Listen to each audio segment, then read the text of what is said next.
En reciente comunicado, los voceros de las FARC calificaron de maleza jurídica los pronunciamientos de la Honorable Corte Constitucional con ocasión de las 2 sentencias que ha proferido en materia de justicia y participación política, aplicables a los miembros de los distintos grupos que hayan sido parte del conflicto armado interno y también para agentes del Estado en relación a su participación en el mismo. Según esa organización, no existen límites distintos a los que surjan de la mesa de conversaciones. Su pretensión es que el único marco que puede regir los temas de justicia, derechos de las víctimas y participación política es aquel que resulte de la negociación con el gobierno nacional. Es la idea superada en el Estado social de derecho de que la fuerza avasalla el derecho y que el derecho debe someterse a la fuerza. Tal planteamiento desconoce la realidad que imponen las obligaciones internacionales que en materia de derechos humanos tiene el Estado colombiano. El desarrollo de nuestras instituciones jurídicas y la competencia eventual que puede llegar a tener la justicia penal internacional. En la mesa de La Habana no se puede pactar nada que esté por fuera de ese contexto, así lo llamen maleza jurídica. El Estado tiene unos límites frente a la investigación y al juzgamiento de crímenes graves que violen los derechos humanos y el derecho internacional humanitario. Pero antes de hacer precisiones al respecto, es indispensable desvirtuar algunos mitos que hacen carrera. El primero, no es cierto que exista para situaciones de transición un conjunto de normas jurídicas diferentes que determinen las obligaciones del Estado. En otras palabras, es falso que en una situación de tránsito de la violencia a una de paz, los estándares internacionales de justicia y de derechos de las víctimas sean distintos. Siempre son los mismos. Otra cuestión es que en virtud de alcanzar la paz se deba resolver la tensión que existe entre los derechos de las víctimas, la aplicación de justicia ante las atrocidades y el logro de la paz. No hay entonces conjuntos de normas distintas aplicables que difieren dependiendo de la situación concreta en que se perpetren las graves violaciones a los derechos humanos e infracciones al derecho internacional humanitario. Ha dicho la Corte Constitucional que una forma especial de administración de justicia para estas situaciones de tránsito a la paz, a la que ha llamado justicia transicional o justicia de transición, pero no ha cedido en su exigencia de que las violaciones a los derechos fundamentales sean investigadas, enjuiciadas y reparadas, y los autores de las mismas contribuyen a identificar la verdad de los delitos cometidos y reciban algún tipo de sanción. El derecho internacional de los derechos humanos y las normas relativas al derecho humanitario tienen pleno vigor precisamente en situaciones como la colombiana. Segundo mito, no existe soberanía absoluta por parte del Estado cuando se trata de respeto a la dignidad humana y de reconocimiento de las víctimas. No basta con la voluntad política de quienes estén sentados en La Habana para pactar cuál es el marco normativo en materia de justicia. víctimas y participación política sin tener en cuenta que el Estado está atado a principios de derecho internacional y disposiciones que lo obligan a actuar en determinado sentido. La Mesa de La Habana no es soberana, está limitada por la Constitución y por los instrumentos internacionales de protección de los derechos humanos. Por simple consenso o acuerdo de voluntades de los plenipotenciarios, en la mesa no se derroca la Constitución o se adquiere licencia para saltar las obligaciones internacionales del Estado. ¡Bravo!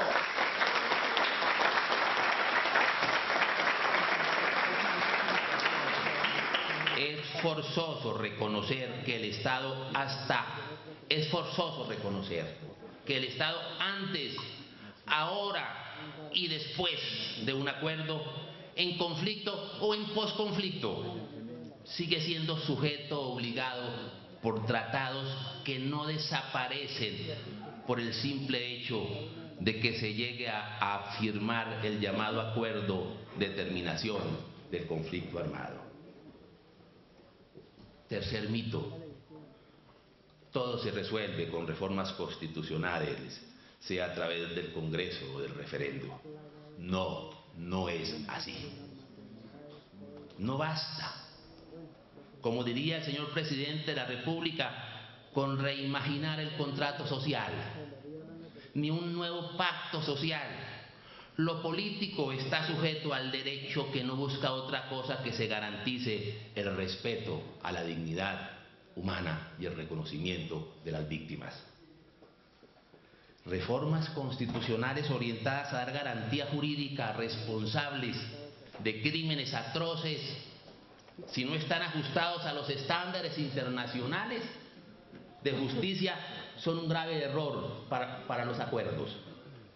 Firmar un acuerdo con la FARC que implique su desmovilización y desarme es muy importante, pero mucho más importante para la sociedad es que lo que se firme se cumpla.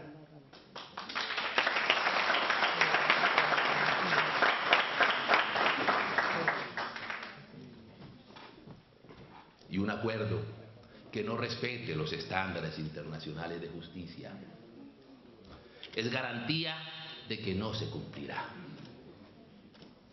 Tarde que temprano, un tribunal constitucional, el sistema interamericano, la justicia penal internacional o incluso nuestros propios órganos judiciales podrán intervenir. Recordemos el episodio de la República Argentina. Después de casi 40 años de haber firmado la ley de punto final, donde se amnistiaban e indultaban responsables de crímenes de guerra y delitos de lesa humanidad, fueron inaplicados y judicializados los responsables de dichos delitos. Una paz firmada desconociendo los estándares internacionales es una paz que no es sostenible. ¡Bravo! ¡Bravo!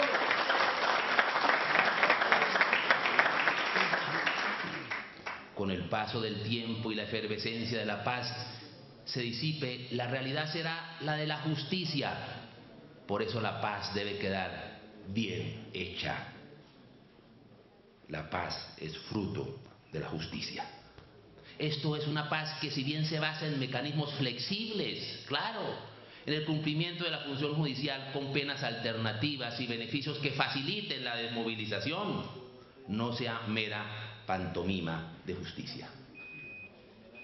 Luis Moreno Campo, exfiscal ante la Corte Penal Internacional, recordó: ya ha habido en otros países referéndums y reformas constitucionales para intentar proteger y blindar la impunidad de los máximos responsables de crímenes masivos, sistemáticos, y no funcionaron. Cita un ejemplo, el de Uruguay, Los jueces procesaron a los máximos responsables, a pesar de que una ley de amnistía del 1986 había sido votada en referendo favorablemente en el año 89 y en el 2009. La voluntad, así sea mayoritaria y expresada en las urnas, no exime de responsabilidad que deben enfrentar los autores de atrocidades ante una justicia genuina. Cuarto mito. Se dice que no existe impunidad si el Estado actúa frente a los responsables de crímenes atroces, independiente de que no se les imponga una pena de cárcel o del tiempo de la misma. El Estado está obligado a encontrar un equilibrio entre la búsqueda de la paz y la justicia. De eso se trata la justicia transicional, pero siempre respetando el derecho de las víctimas a acceder a la justicia y observar su derecho, reconociendo en la jurisprudencia del sistema interamericano a que se investigue, se juzgue y condene a los victimarios.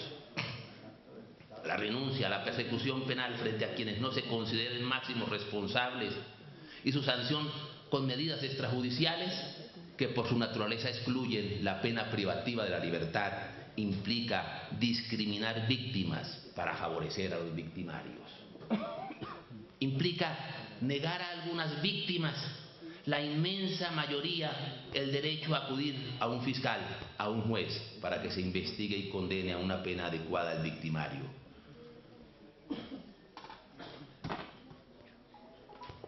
Quienes piensan que los máximos responsables de estas conductas no deben pagar cárcel, en muchos casos coinciden con las voces que señalaban que 8 años de cárcel como pena alternativa a los miembros de las autodefensas era impunidad.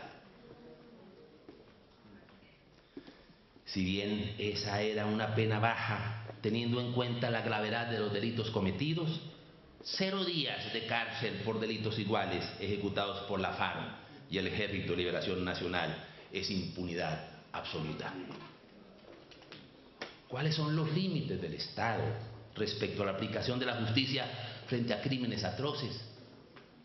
Conforme a la Convención Americana sobre Derechos Humanos y el Pacto de Derechos Civiles y Políticos del Estado, tiene la obligación de respetar y garantizar los derechos humanos. De esa cláusula general se desprende que el Estado debe cumplir el deber de garantía sin discriminación alguna. Es decir, no puede discriminar entre las víctimas, tampoco en la garantía que debe proporcionar a todas las personas por igual. Debe además actuar de tal forma que su acción prevenga razonablemente las violaciones de los derechos humanos. Para el caso que nos ocupa, significa que las medidas que se adopten no deben constituir un estímulo para que otros grupos violentos continúen la realización de atrocidades, motivadas ante la expectativa de recibir en el futuro un tratamiento similar. La impunidad es el mejor aliciente para la repetición. También conlleva la obligación de investigar y sancionar a los autores de las violaciones, al igual que compele a restaurar el derecho violado y, no ser posible, reparar el daño causado. Y de no ser posible, reparar el daño causado.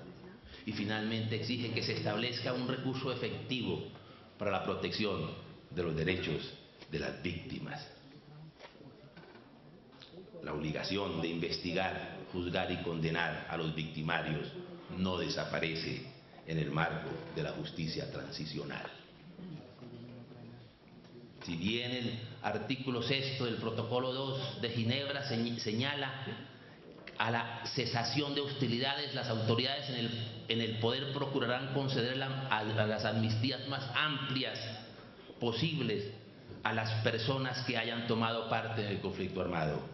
No se puede interpretar como una amnistía sin límites. Muy diferente a algunas interpretaciones, el propio derecho internacional humanitario aplicable a conflictos armados no internacionales reconoce que no es admisible esa medida frente a ciertos crímenes. En el sistema interamericano son múltiples las sentencias, varias referidas a Colombia, en las que se proscriben las amnistías y las autoamnistías. Se suele decir que esa figura no está en el marco jurídico para la paz. Es un esfuerzo por señalar que se cumple con ese estándar de justicia fijada en el derecho internacional respecto a violaciones graves a los derechos humanos y al derecho internacional humanitario. Pero como lo indicó José Miguel Vivanco, de Human Rights Watch, las disposiciones sobre inmunidad contenidas en ese acto legislativo coinciden con la definición que sobre amnistía ha adoptado la ONU, que incluyen aquellas medidas legales que tienen como efecto la posibilidad de impedir el enjuiciamiento penal y, en algunos casos, las acciones civiles contra ciertas personas o categorías de personas con respecto a una conducta criminal específica cometida antes de la aprobación de la amnistía. El Congreso deberá, en aras de una paz que esté blindada jurídicamente, atenerse con rigurosidad a las normas de derecho internacional que obligan al Estado colombiano en esos casos a investigar, juzgar y condenar penalmente a los responsables. Aunque la justicia transicional combina mecanismos judiciales y extrajudiciales, no se puede pretender a la luz del derecho internacional que la comparecencia del victimario a un mecanismo como la Comisión de la Verdad sea reemplazo de la acción que el aparato de justicia penal debe adelantar cuando se trata de graves violaciones a los derechos humanos. En todos los eventos, si el Estado, a través de la ley estatutaria, no sostiene el modelo de justicia en estas obligaciones internacionales, se estará ante un caso de impunidad con las aplicaciones en materia de inseguridad jurídica que eso trae en el plano interno e internacional.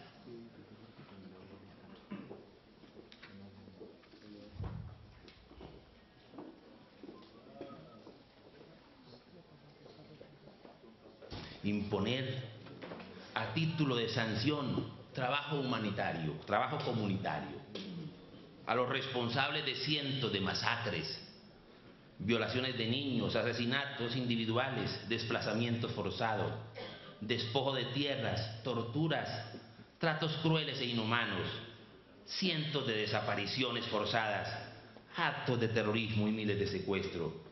¿No es acaso una condena grosera o manifiestamente inadecuada, como lo señalara la fiscal ante la Corte Penal Internacional, Fatou Bensouda? ¿No es una condena grosera y manifiestamente inadecuada que criminales de lesa humanidad cumplan una sanción de trabajo social en vez de una pena privativa de la libertad? La gravedad de los crímenes atroces es proporcional a pedidas de excusas públicas o beneficio de trabajo social en el cual algunos pretenden sancionar a sus autores. ¿Cuál proporcionalidad? ¿Cuál?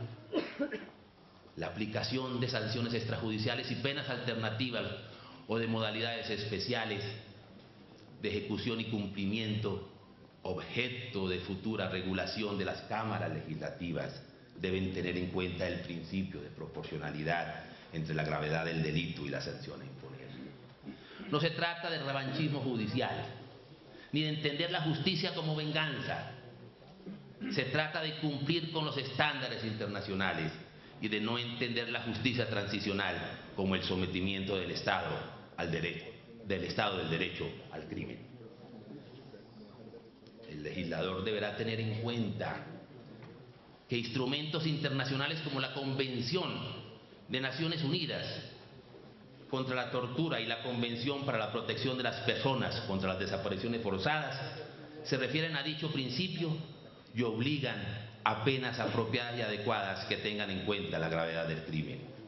Para que la paz sea sostenible en el plano jurídico y en el plano político, no puede hacerse sobre la impunidad y las penas que se impongan cuando resultan ser una caricatura y una burla a las miles de víctimas, son factores de impunidad.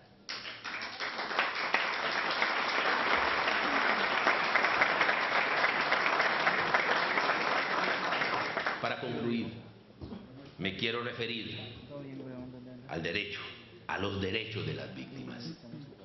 Este es asimismo un límite que tienen los estados. Los derechos de las víctimas, su satisfacción, son en últimas el fundamento que permite el equilibrio entre la justicia y la paz. Hago un corto paréntesis para celebrar que la Corte Constitucional, en una sentencia frente a la demanda contra el marco jurídico para la paz, en el punto de la participación política, haya condicionado esta a la observancia de los derechos de las víctimas. No obstante, la norma impugnada no hacía referencia a tales derechos. El debate jurídico iniciado con la demanda, en el cual participó la Procuraduría y que comprende la decisión de ese máximo tribunal, concluye que la participación política no es automática, sino que está supeditada a que el exmiembro de un grupo armado organizado al margen de la ley deba contribuir a la verdad, reparar a la víctima y haber cumplido previamente la pena correspondiente. Celebro también que la honorable Corte no hubiera atendido los argumentos de quienes pretendían que se declarara inexequible la provisión de participar en política a los responsables de crímenes de lesa humanidad y genocidio, un absurdo que legitimaría el crimen atroz como medio válido de la acción política. Esa decisión resalta el valor insustituible que tienen los derechos de las víctimas para soportar el tratamiento diferente que en el marco de la justicia transicional reciben los victimarios.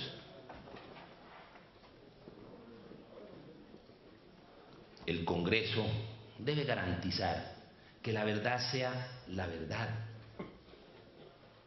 no una narrativa creada para explicar o defender la existencia de las FARC y el despliegue de su violencia y acción criminal.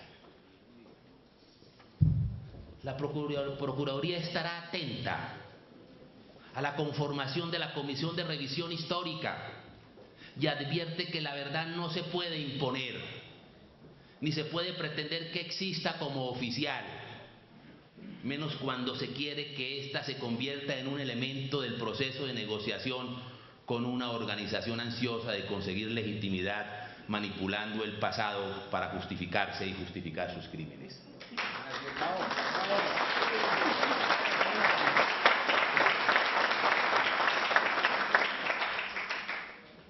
La Comisión de la Verdad, a la que se refiere el acto legislativo 1 del 12, es el mejor mecanismo una vez la FARC se hayan disuelto. La verdad no puede estar sometida al chantaje de las bombas y de los atentados continuos de las últimas semanas, de los últimos días. Debe ser la verdad de las víctimas, no la que quieren imponer los victimarios. El Congreso deberá legislar para asegurar que la Comisión de la Verdad sea una instancia para garantizar plenamente ese derecho a las víctimas con objetividad, imparcialidad y transparencia.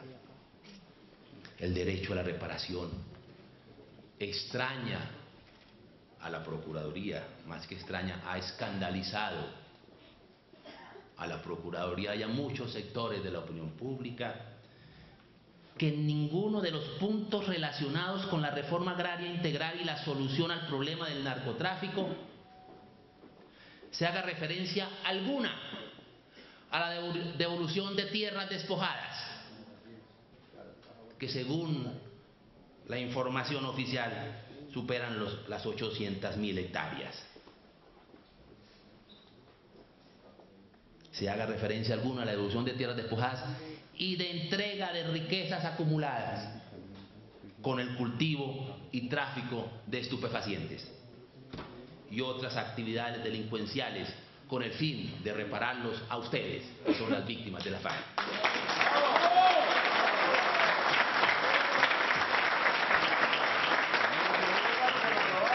¿Dónde está el compromiso de reparación de las FARC? ¿En dónde? La FARC lleva 30 años dedicadas al narcotráfico con gigantescas inversiones, tierras, ganado, inversiones en el mundo financiero, ese acuerdo me da la impresión de convertirse más bien en una gigantesca operación de lavado de activos, donde millones de dólares quedarán legalizados, cuando es con ese dinero que deben repararse a ustedes, las víctimas.